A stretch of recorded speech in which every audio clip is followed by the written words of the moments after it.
Hi, welcome back. Have you been experiencing stress after menopause? Well, in this video, you're going to learn 5 tips on how to manage stress, especially during the menopausal years.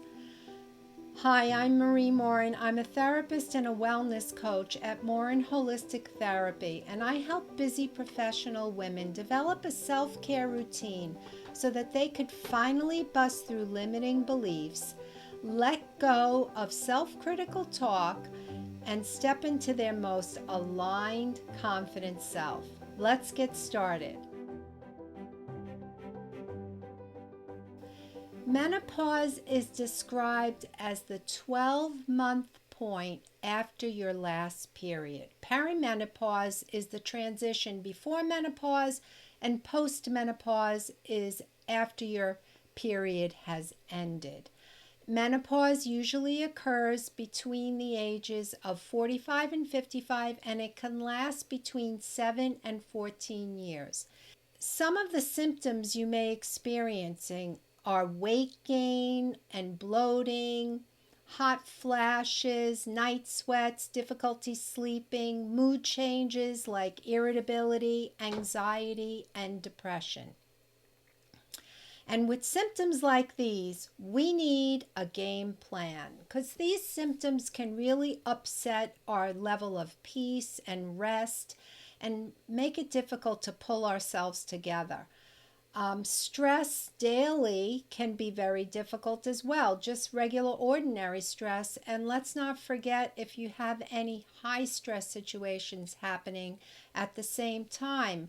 For example, external stresses like some of the stuff that's been going on in our world, financial stress, relationship stressors, the loss of a job, maybe moving or someone getting married, chronic illness or injury, a loved one being ill. And on top of that, if you're having any emotional problems like feelings of anger, guilt, grief, low self-esteem, or depression.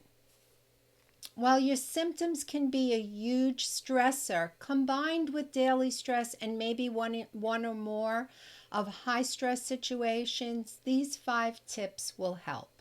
Tip number 1 is to learn a quick stress-reducing breathing technique.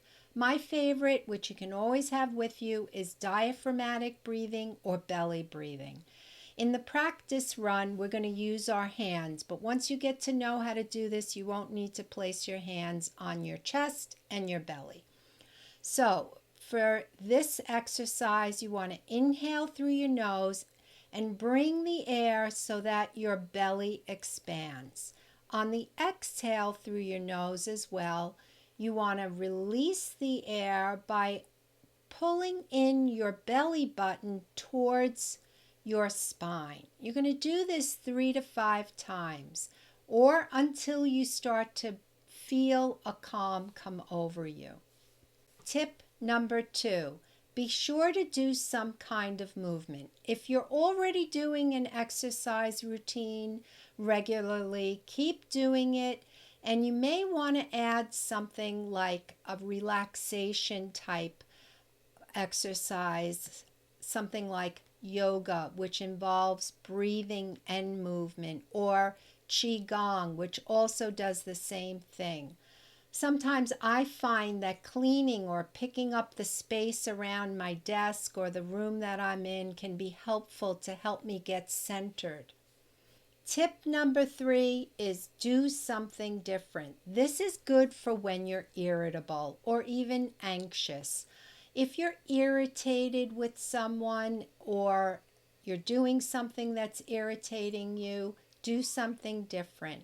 Give yourself a moment. Be kind to yourself. Know your limitation.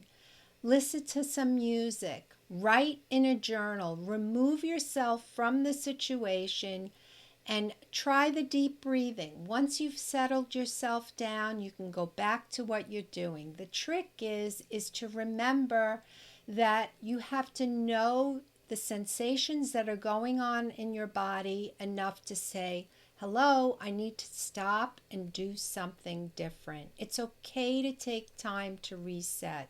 being kind to yourself is an excellent way to help yourself de-stress. Tip number 4, for mood, you have options.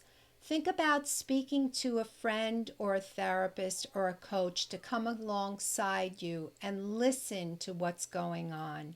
If your depression or anxiety has been going on for some time, it's a really good idea to talk to a therapist who can help you with techniques and also to listen and guide you and also help to manage some of the things that you've been experiencing. Remind yourself again that you're doing the best that you can, and resist the temptation to be self-critical, especially when your mood isn't okay, because being self-critical only compounds the feeling bad. So be kind. Compassion, self-compassion, and having thoughts of kindness to yourself go a long way in reducing stress. And above all, be sure to stay connected with others. Make it a priority. Tip number 5 is to ramp up your self-care by getting enough sleep. So all forms of self-care are very helpful in stress reduction.